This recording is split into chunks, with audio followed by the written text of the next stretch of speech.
வணக்கம். இப்போ இந்த வீடியோ ப்ரெசன்டேஷனில் நம்ம MCX காப்பர் மார்க்கெட்டில் இன்றைக்கி எப்படி ட்ரேட் பண்ணலாம் அப்படின்றத பற்றி பார்க்குறதுக்கு முன்னாடி நேற்று மார்க்கெட்டில் என்ன நடந்தது நம்ம என்ன எதிர்பார்த்தோன்றது பார்ப்போம். நீங்கள் பார்த்துட்டு இருக்கிறது குட்விலோட சார்ட்டிங் டூல். இந்த வெள்ளை கலர் கேண்டில்ஸ்டிக் தான் நேற்று மார்க்கெட்டோட ப்ரைஸ் ஓப்பனிங் 419 பக்கமாக ஓப்பன் ஆயிருந்தது. நம்ம என்ன எதிர்பார்த்தோன்னா காப்பர் மார்க்கெட் அப் ட்ரெண்டுக்கு சாதகமாக இருக்கும், 422 மற்றும் 26 ரீச் பண்ணுறதுக்கு வாய்ப்பு உண்டு அப்படின்றத எதிர்பார்த்துருந்தோம்.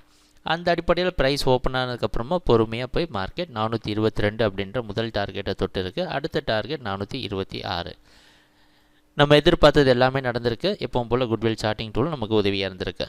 சரி, இன்றைக்கி மார்க்கெட்டில் என்ன பண்ணலாம் அப்படின்னு பார்த்தோன்னா, இன்றைக்கி மார்க்கெட்டோட ப்ரைஸ் ஓப்பனிங் 420 பக்கமாக ஓப்பன் ஆகிறதுக்கு வாய்ப்பு இருக்கிற மாதிரி வெளிநாட்டில் இருக்கிற காமெக்ஸ் மார்க்கெட் வச்சு பார்க்குறப்ப நமக்கு தெரியுது. ஸோ அதனால் நம்ம மார்க்கெட் நேற்று க்ளோசிங்கை விட கொஞ்சம் கம்மியாக ஓப்பன் ஆகுது. நம்மளோட ட்ரேடிங் திட்டத்தில் ஒரே ஒரு சின்ன மாற்றம் தான். என்னென்னா 416 வரைக்கும் காப்பர் மார்க்கெட் அப் ட்ரெண்டுக்கு சாதகமாக இருக்கும் அப்படின்றத எதிர்பார்க்கலாம். 416க்கு கீழே ப்ரைஸ் வந்தது அப்படின்னா காப்பர் மார்க்கெட் அதோடைய டவுன் ட்ரெண்டை கண்டினியூ பண்ண ஆரம்பிக்கும். அதனால் பார்த்து கொஞ்சம் கவனமாக ட்ரேட் பண்ணுங்கள். எப்பவும் போல் குட்விலோட சார்ட்டிங் டூல் உங்களுக்கு உதவியாக இருக்கும். ட்ரெண்ட் இன்னும் கண்டினியூ ஆகி 422க்கு மேலே போச்சு அப்படின்னா 426 அப்படின்ற அடுத்த டார்கெட்டை தொடர்றதுக்கு வாய்ப்புண்டு. சரி, ட்ரேடிங் நடக்கிறப்போ பார்ப்போம் என்னென்ன மாற்றங்கள் வருதுன்னு. எங்கள் வீடியோ ப்ரெசன்டேஷனை தொடர்ந்து பார்த்துட்டு வந்ததுக்கு மிக்க நன்றி, மகிழ்ச்சி, வணக்கம்.